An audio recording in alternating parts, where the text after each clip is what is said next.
미국 워싱턴 광장의 서쪽은 작은 길들로 이루어져 있었다. 이 길들은 굉장히 복잡하고 어지럽게 나 있었다. 언젠가 어떤 화가가 이 거리의 소중함을 발견하였다. 길이 복잡해 돈을 받으러 온 사람이 이곳에 들어오면 돈 한 푼도 받지 못하고 온 길로 되돌아간다는 사실이었다. 이 기묘하게 오래된 그리니치 마을에 얼마 안 있어 화가들이 몰려들기 시작했다.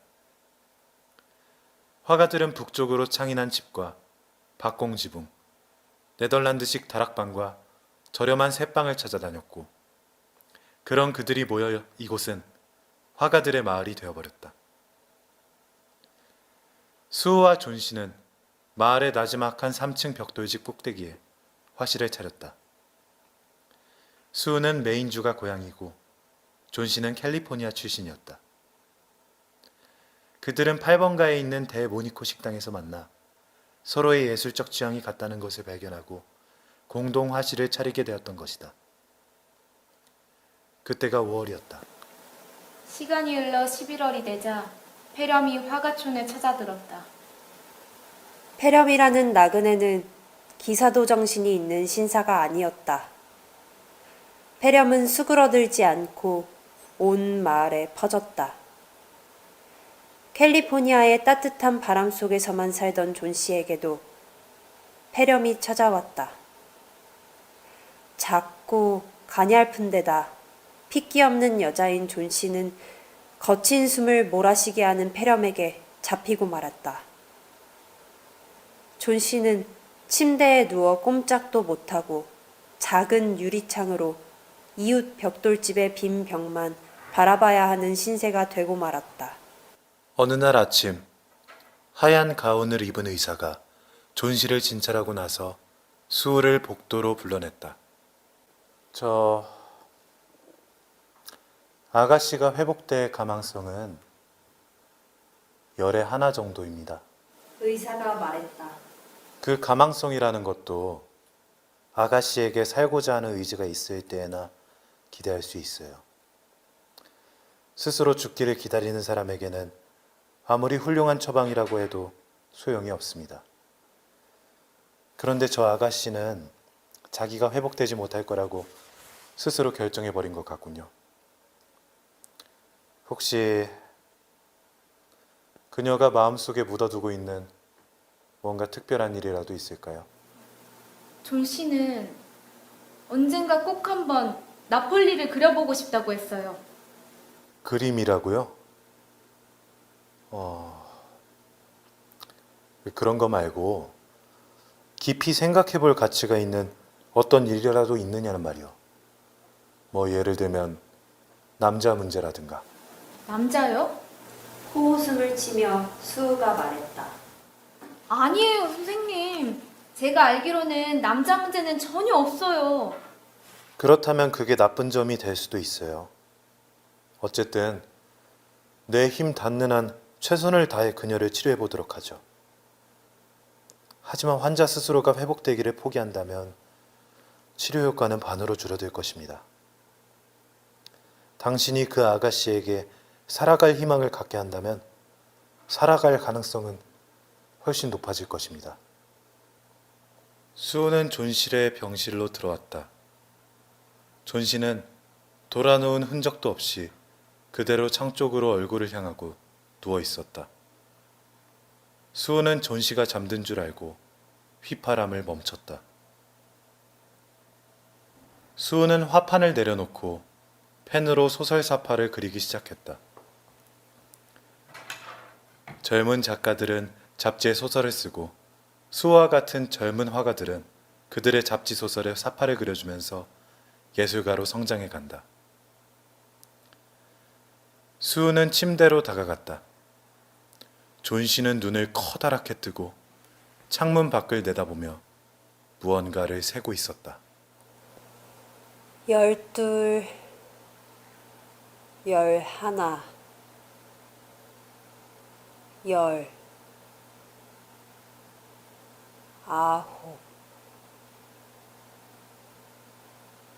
9, 8. 창문 밖에 무언가 살만한 것이라도 있는 건가? 창밖엔 텅 빈 뜰과 벽돌 건물의 빈벽이 있었다. 뿌리가 뒤틀리고 썩어버린 오래된 담쟁이 덩굴 한 줄기는 벽 중간쯤까지 기어 올라가 엉겨붙어 있었다. 바람이 모두 떨군 탓일까? 잎새가 몇 남지 않은 가지만이 허물어져가는 벽에 들러붙어 있었다. 무슨 일 있어? 6. 어? 떨어지는 게 빨라졌어. 3일 전에는 100개쯤 있었는데 새느라고 머리가 아플 정도지. 하지만 이젠 쉬워졌어. 또 하나가 떨어졌네. 겨우 5개밖에 남지 않았어. 뭐가 5개밖에 남지 않았다는 거야? 담쟁이 덩굴 잎새 말이야. 마지막 잎새가 떨어지면 나도 떠나가야 돼. 사흘 전부터 알고 있었어. 의사 선생님이 그런 말씀 안 하셨니? 그게 무슨 소리야? 처음 듣는 소리야. 담쟁이 잎새 따위가 네 병과 무슨 상관이 있어?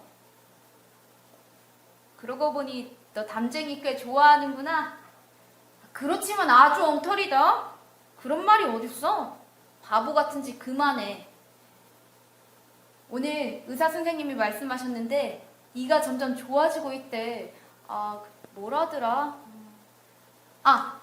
10중 8구라고 하셨어. 자, 수프 좀 마셔봐. 그래야 내가 마음 놓고 그림을 그릴 수 있잖아. 그림을 팔아야 아픈 너를 위해 포도주를 사고 식욕이 왕성한 나를 위해 돼지고기라도 살 수 있잖니? 이젠 포도주 살 필요 없어. 또 한 잎이 떨어지네. 존씨, 난 수프 먹고 싶지 않아. 어두워지기 전에 마지막 한 잎이 떨어지는 걸 보고 싶어. 그러면 나도 죽게 될 거야. 내일 일을 마칠 때까지 창밖을 보지 않겠다고 약속해. 내일까지 사파를 갖다 주어야 해. 화내야 그림을 그릴 수 있는데 네가 눈을 감고 있지 않으면 커튼을 내릴 거야. 다른 방에서 그리면 안 되니? 나는 네 곁에서 그리고 싶어.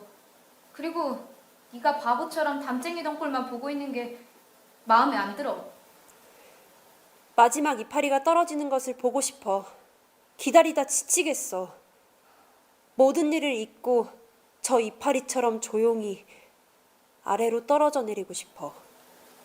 그러지 말고 잠을 좀 자봐. 나는 배어만 씨를 불러서 세상을 등진 늙은 광부의 무대를 서달라고 해야겠어. 배어머는 아래층에 사는 늙은 화가였다. 배어머는 예술가로서는 실패한 사람이었다. 40년 동안이나 그림을 그렸지만 제대로 된 작품이 없었다. 그는 늘 걸작을 그리겠다고 말하지만 한 번도 그런 그림을 그린 적이 없었다. 요즘은 광고판에 싸구려 그림을 그릴 뿐이었다. 가끔씩 모델을 서주고 돈을 벌기도 했다. 그의 모델료는 아주 쌌다. 그러면서도 여전히 앞날의 자기 가을작품에 대해 이야기하곤 했다. 성격이 거칠고 키가 작은 그는 누구든 약하게 보이면 심하게 무시했다. 위층의 두 젊은 화가에 대해서는 스스로 그들의 문직이라고 말했다. 배어만 아저씨, 존 씨가 살고자 하는 의지가 점점 약해진다면 정말 나뭇잎처럼 맥없이 훌훌 떨어져 버리지는 않을까 싶어 두려워요. 뭐? 세상에. 담쟁이 이파리가 떨어진다고 해서 자기도 죽겠다는 그런 바보가 어딨어? 처음 듣는 소리군. 너희가 그리는 미련한 광부의 모델 따위는 서고 싶지 않아. 아니, 도대체 어떻게 되었길래 존 씨가 그런 바보 같은 생각을 하게 됐느냐 말이야. 불쌍한 아가씨로군. 오래 알아서 마음이 약해진 거예요. 그리고 열 때문에 자꾸 이상한 상상에 빠지나 봐요. 배어만 아저씨, 모델을 서주기 싫다면 할 수 없죠. 그렇지만 난 당신을 지독한 변덕쟁이 노인으로 생각할 거예요. 누가 모델을 안 서준대? 나는 이미 30분 전부터 언제든지 모델을 해줄 수 있다고 말해주려던 참이었어. 여긴 존 씨처럼 착한 아가씨가 병으로 누워있을 만한 곳이 못 돼. 나도 언젠가는 걸작을 그릴 테다. 그때 여기를 모두가 빠져나가기로 하자. 배어먼 아저씨와 함께 위층으로 올라왔을 때 존 씨는 잠들어 있었다. 나는 커튼을 창 문턱까지 내리고 배어먼 아저씨를 불러 다른 방으로 데리고 갔다. 그 방에서 우리는 두려운 얼굴로 창문 밖 담쟁이 덩굴을 내다보았다. 우리는 잠시 말없이 마주보았다. 눈발이 섞인 찬비가 계속 내리고 있었다. 다음 날 아침, 존 씨는 눈을 멍하니 뜨고 창문에 드리워진 커튼을 바라보고 있었다. 커튼을 올려줘. 밖을 보고 싶어. 나는 마지못해 커튼을 올렸다. 그런데 이게 어찌된 일인가? 밤새도록 비바람이 몰아쳤는데 담쟁이 잎새 하나가 아직도 떨어지지 않고 벽에 붙어 있는 게 아닌가. 마지막 담쟁이 잎. 줄기 근처에는 암록색이 남아 있었으나 잎새 둘레는 비바람 때문에 누런 빛깔로 퇴색해 있었다. 그러나 여전히 지상 20피트 높이의 가지에 꿋꿋하게 매달려 있었다. 마지막 잎이구나. 간밤에 분명히 떨어졌을 거라고 생각했는데. 바람 소리를 들었어. 오늘 떨어지겠지. 그럼 나도 동시에 죽을 거야.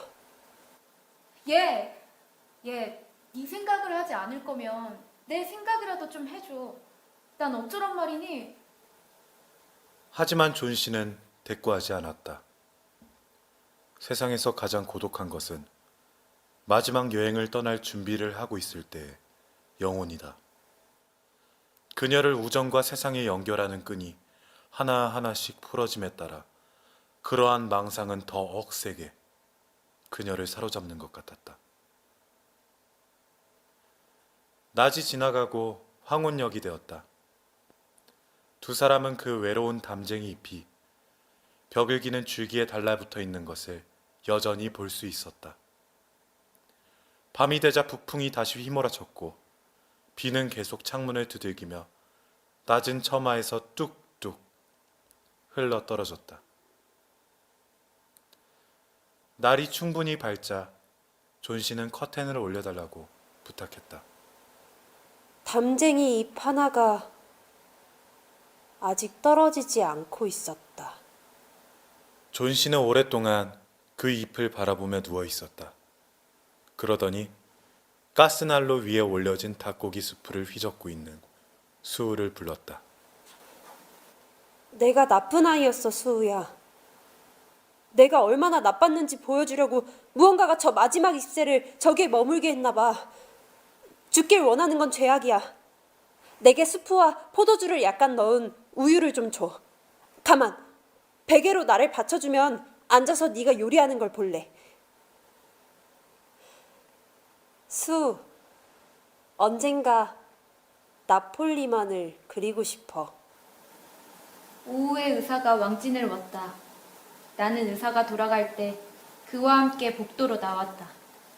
가망성은 반반이에요. 간호만 잘해준다면 당신이 이길 거예요. 이제 아래층에 있는 다른 환자를 보러 가야겠어요. 배어머니인가 하는 사람인데 화가 같더라고요. 역시 폐렴이에요. 그 사람은 늙은 데다 허약해서 증세가 아주 심해요. 가망이 없지만 조금 더 편해질 수 있도록 오늘 병원으로 갈 거예요. 다음 날 의사는 나에게 말했다. 이제 위험에서 벗어났어요. 당신이 이긴 거요. 지금부터는 영양 섭취와 간호, 그거면 돼요. 존 씨는 누워서 아주 붉은 빛깔의 도무지 쓸모없는 털 스카프를 즐겁게 뜨고 있었다. 나는 한 팔로 존 씨와 베개와 모든 걸 껴안았다. 너에게 할 말이 있어, 귀여운 아가씨. 배엄한 아저씨가 오늘 병원에서 폐렴으로 돌아가셨어. 겨우 이틀 앓으셨을 뿐이야. 첫날 아침에 건물 관리인이 방에서 아파 어쩔 줄 몰라 하는 영감님을 발견했대. 구두며 옷은 온통 젖은 데다 얼음처럼 차가웠대. 그런 험한 밤에 영감님이 어디를 갔다 왔는지 아무도 상상 못했어.